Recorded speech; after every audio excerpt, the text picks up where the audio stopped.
नमस्कार, देश प्रदेश के इस खास शो में आपका बहुत बहुत स्वागत है। मैं हूं आपके साथ जया कौशिक। बात करते हैं उत्तर प्रदेश के बुलंदशहर में जो घटना घटी थी वो सभी को याद है। पुलिस अफसर सुबोध सिंह की पीट कर हत्या कर दी गई थी। अब इस मामले में सुप्रीम कोर्ट ने इसके जो आरोपी है योगेश राज की जमानत को रद्द कर दिया है। सुप्रीम कोर्ट ने इलाहाबाद हाई कोर्ट की जमानत के फैसले पर रोक लगा दी है। आरोपी को अब 7 दिनों के अंदर सरेंडर करने के आदेश दे दिए गए हैं।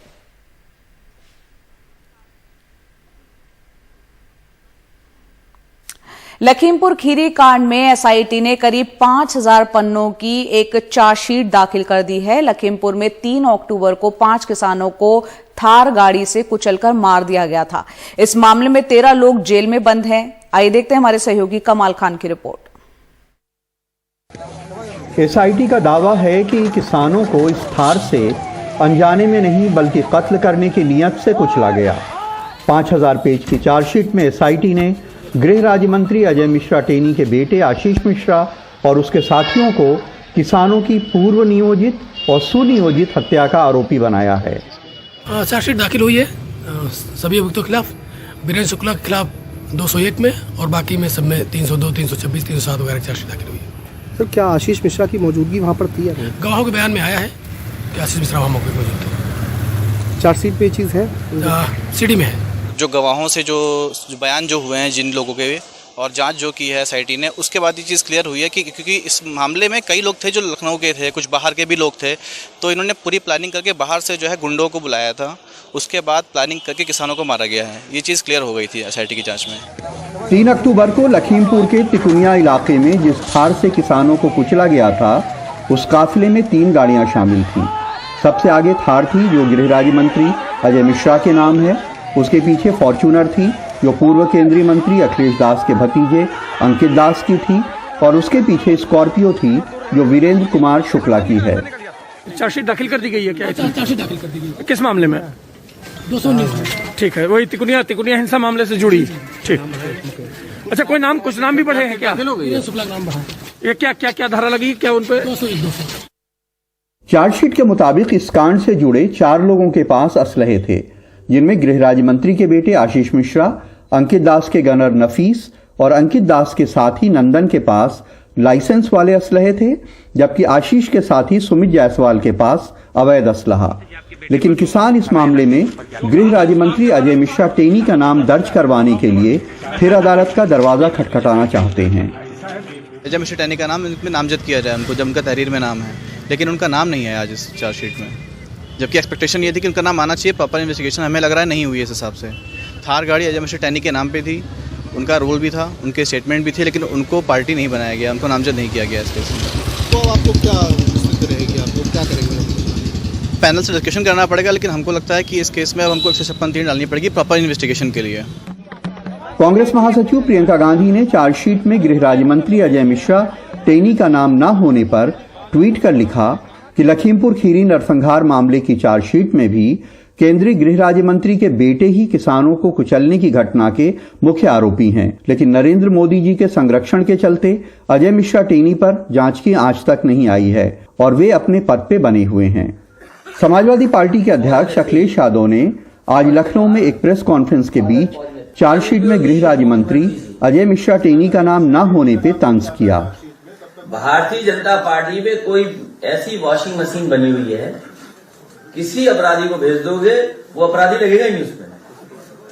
कोई नई वॉशिंग मशीन खरीद करके लाया वो। लखीमपुर खीरी कांड में इंसाफ के रास्ते का ये सिर्फ पहला पड़ाव है, लेकिन मारे गए किसानों के परिवारों को एक उम्मीद की कहीं किरण नजर आई है कि यह मामला अंजाम को भी पहुंचेगा।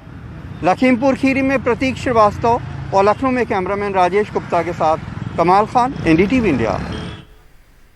अगली खबर भी उत्तर प्रदेश से, जहां गौतम बुद्ध नगर के दादरी में एक रास्ते को लेकर विवाद हो गया है।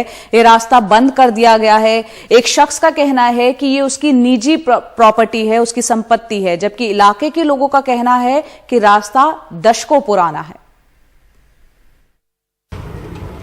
एक तस्वीर सोमवार की और दूसरी करीब 1 हफ्ते पहले की। यह रास्ता था जहां अब दीवार है। इसके एक सिरे पर अयोध्यागंज काठ मंडी है तो दूसरे सिरे पर नई आबादी बस्ती नई आबादी में रहने वाले लोगों का आरोप है कि प्लॉट के मालिक समीर भाटी ने जबरदस्ती रास्ते में दीवार खड़ी कर दी। पुलिस की मदद से लोगों की आवाज दबा दी गई। वहीं अयोध्यागंज के लोग कहते हैं यह कभी भी आम रास्ता नहीं था।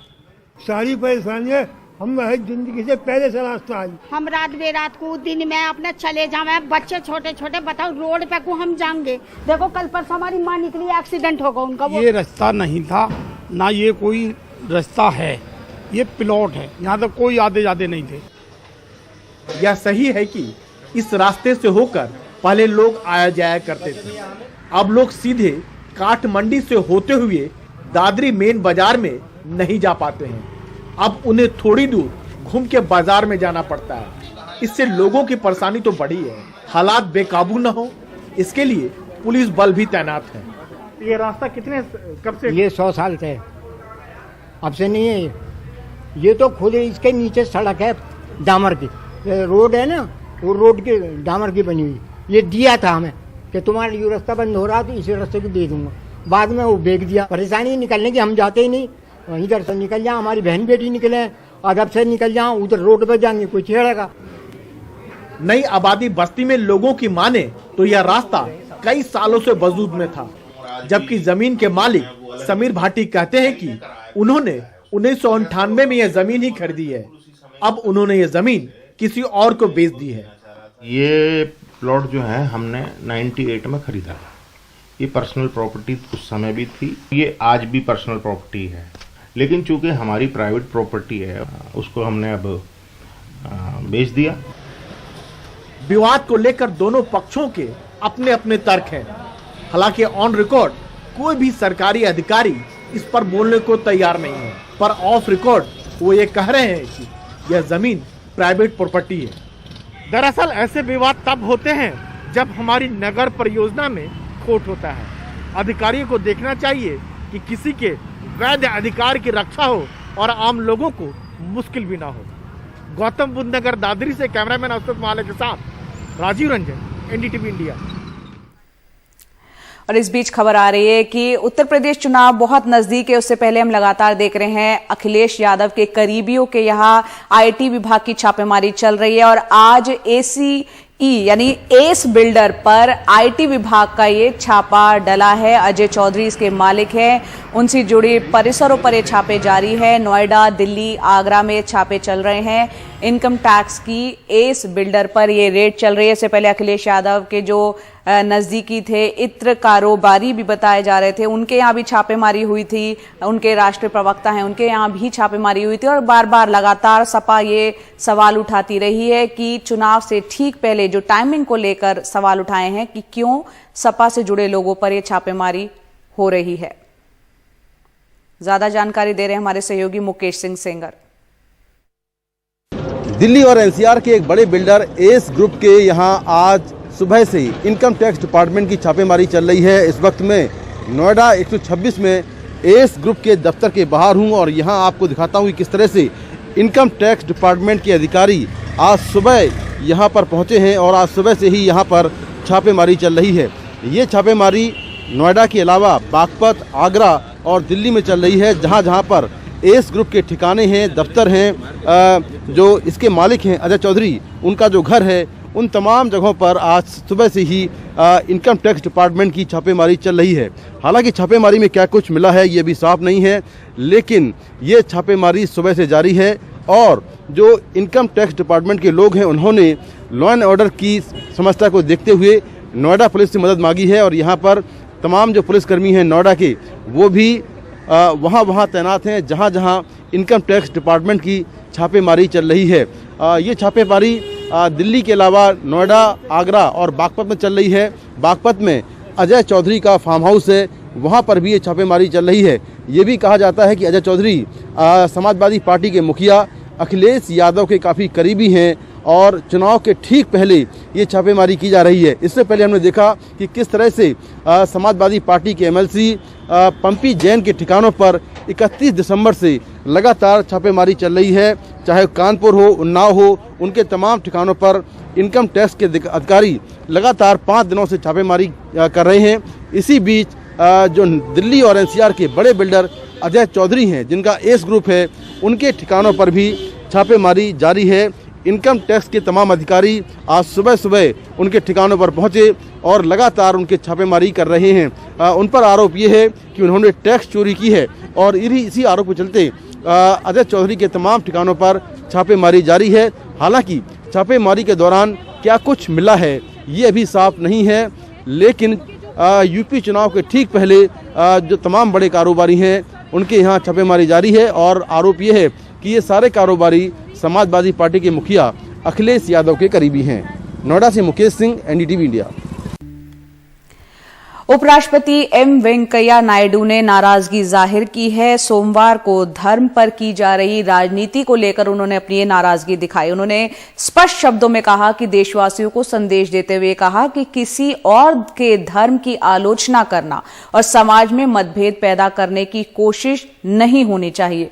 यहां पर उन्होंने ये भी कहा कि इस देश में हर एक व्यक्ति को अपने विश्वास के आधार पर धर्म को मानने की इजाजत है। We must think always that we respect our religion, your religion, and all religions. You can propagate, nothing wrong. But you should not hate other religions, ridicule other religions, write negatively about religions. Discussing critically is different. But abusing, accusing, inciting people against each other is a crime against the nation. This has to be understood by all.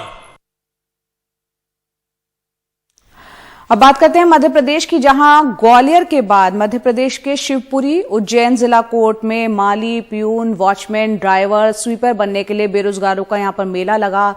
यहां पर कुछ चंद पद थे और हजारों के युवा यहां पर पहुंच गए इसमें शामिल होने के लिए। शैक्षणिक योग्यता के आधार की अगर बात करें तो 10वीं पास ही थी, लेकिन लाइन में लगे यहां पर ग्रेजुएट से लेकर पोस्ट ग्रेजुएट तक। देखते हैं रिपोर्ट।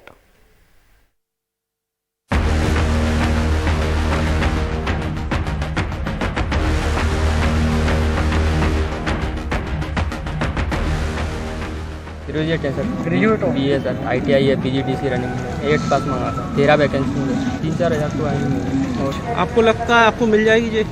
मुझे तो नहीं लगता सर, क्योंकि कंपटीशन बहुत ज़्यादा है। यदि बेरोजगारी इतनी ना होती तो इतना भीड़ लगती ही ना। MP में अभी तक कहाँ से 2017 में भर्ती हुई थी, 2017 से अभी तक कोई वैकेंसी नहीं निकली। ITI BSc। अच्छा, ग्रेजुएट हैं आप? हाँ। और ये काय की भर्ती देने आए आप? चपरासी की।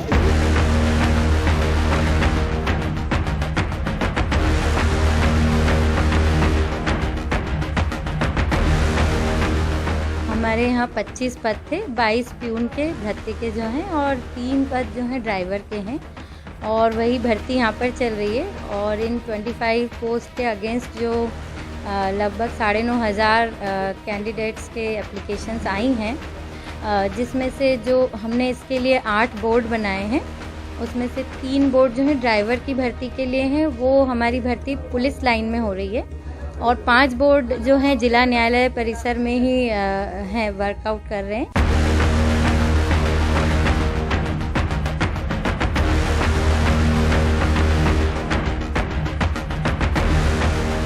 एक साल में कम से कम 1 लाख भर्तियां सरकारी की जाएंगी। बैकलॉग के पद भरने में हम कोई कसर नहीं छोड़ेंगे। ये रोजगार की गारंटी जो मैं, रोजगार चाहिए, एक शासकीय सेवाओं में रोजगार, लेकिन इतना मैं अपने बच्चों से कहना चाहता हूं कि सबको नहीं मिल सकता शासकीय सेवा में रोजगार। पढ़ाई का अर्थ केवल सरकारी नौकरी नहीं है।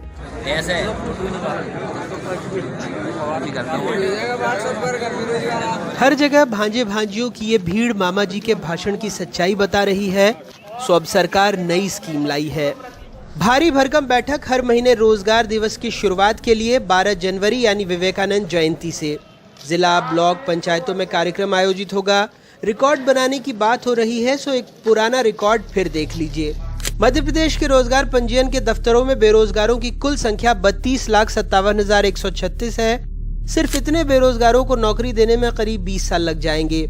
ये बेरोजगारी तब है जब 1 लाख से ज्यादा सरकारी पद ही खाली हैं।